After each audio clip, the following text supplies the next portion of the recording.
સવારે અને સાંજે જમવામાં ઝટપટ બની જાય તેવી ટેસ્ટી દાલ ફ્રાય અને જીરા રાઈસ બનાવીશું. Hello friends, welcome back to Bhavini's kitchen. દાળ બનાવવા માટે 1 કપ તુવેરની દાળ લેવાની છે, અડધો કપ મગની મુઘડ દાળ લેવાની છે અને અડધો કપ તુવેરની દાળ લેવાની છે. તમારે મગની લીલી દાળ લેવી હોય તો લઈ શકો છો. ત્રણેય દાળને સાથે મિક્સ કરવાની છે. 1 થી 2 ગ્લાસ પાણી ઉમેરી લઈશું અને દાળને 2 થી 3 વાર ધોઈ લેવાની છે. હવે 1 થી 1.5 ગ્લાસ પાણી ઉમેરવાનું છે. ચપટી હળદર ઉમેરવાની છે, સ્વાદ પ્રમાણે મીઠું ઉમેરવાનું છે અને 1 ચમચી ઘી ઉમેરવાનું છે. ઘી ઉમેરીએ છીએ તો દાળ ટેસ્ટી લાગે છે. હવે ઘી, હળદર, મીઠું સાથે મિક્સ કરવાનું છે. કુકરનું ઢાંકણ બંધ કરી લઈશું અને 3 વિસલ થાય ત્યાં સુધી કૂક કરી લઈશું અને દાળ ચડી જશે. અને દાળ ફ્રાય જલ્દી બનાવવા હોય તો શું કરવાનું છે કે દાળને પાણીમાં પલાળીને મૂકી દેવાની છે અને પછી કુકરમાં બાફવા મૂકવાની છે, તો 2 વિસલમાં દાળ ચડી જશે. હવે આપણે જીરા રાઈસ બનાવીશું. જીરા રાઈસ બનાવવા માટે મેં બાસમતી ચોખા લીધા છે. ચોખાને 2 થી 3 વાર ધોઈ લેવાના છે. હવે પેનમાં 3 ગ્લાસ પાણી લેવાનું છે. પાણી ગરમ થઈ જાય પછી ખડા મસાલા ઉમેરવાના છે. ખડા મસાલામાં 3 લવિંગ, 3 મરી, 2 ઇલાયચી અને તજનો ટુકડો ઉમેરવાનો છે. ખડા મસાલાની ફ્લેવર પુલાવમાં બહુ જ સરસ આવે છે. હવે અડધી ચમચી મીઠું ઉમેરવાનું છે અને 2 ચમચી ઘી ઉમેરવાનું છે. ઘી ઉમેરીએ છીએ તો રાઈસ એકદમ છૂટો અને ખીલો બને છે. હવે આપણે બાસમતી ચોખા પલાળીને રાખ્યા હતા તે ચોખા પાણીમાં ઉમેરવાના છે અને ધીમા તાપે કૂક કરવાના છે. અને આ પુલાવ ભાતને વધારે કૂક નથી કરવાના, એટલે ઓવર કૂક નથી કરવાના.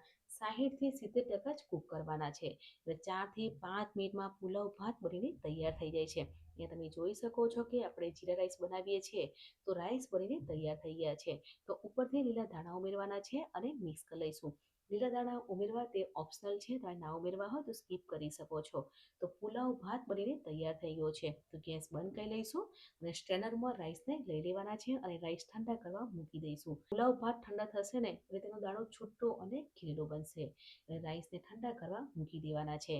કુકરમાં 3 વિસલ થઈ ગઈ છે તો કુકરને ઠંડુ કરવા મૂકવાનું છે અને કુકર ઠંડુ થઈ જાય પછી આપણે ચેક કરી લઈશું કે દાળ ચડી ગઈ છે કે નહીં. તો ફ્રેન્ડ્સ, તમે જોઈ શકો છો કે દાળ ફ્રાય બનાવીએ છીએ તો દાળ ચડી ગઈ છે. તો 1 ગ્લાસ પાણી ઉમેરવાનું છે અને દાળને 1 રસ કરી લેવાની છે.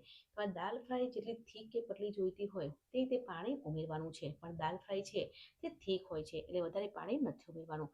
દાળને 1 રસ કરી લઈશું. હવે આપણે દાળ ફ્રાય બનાવવા માટે પેનમાં 2 ચમચી તેલ લેવાનું છે. તેલ ગરમ થઈ જાય પછી અડધી ચમચી જીરું, ચપટી હિંગ ઉમેરવાની છે. આદુ મરચાં ઝીણા ચોપ કરેલા ઉમેરવાના છે.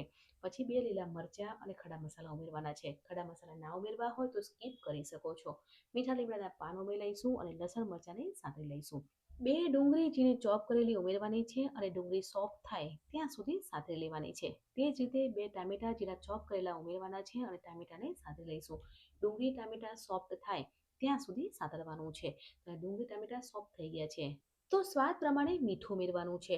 અડધી ચમચી હળદર, 1 ચમચી લાલ મરચું, અડધી ચમચી ધાણા જીરું પાવડર ઉમેરવાનું છે અને મસાલાને સાંતળી લઈશું. બીજા મસાલા નથી ઉમેરવાના કેમ કે આપણે ખડા મસાલા ઉમેર્યા છે તો ખડા મસાલાની ફ્લેવર આવી જશે.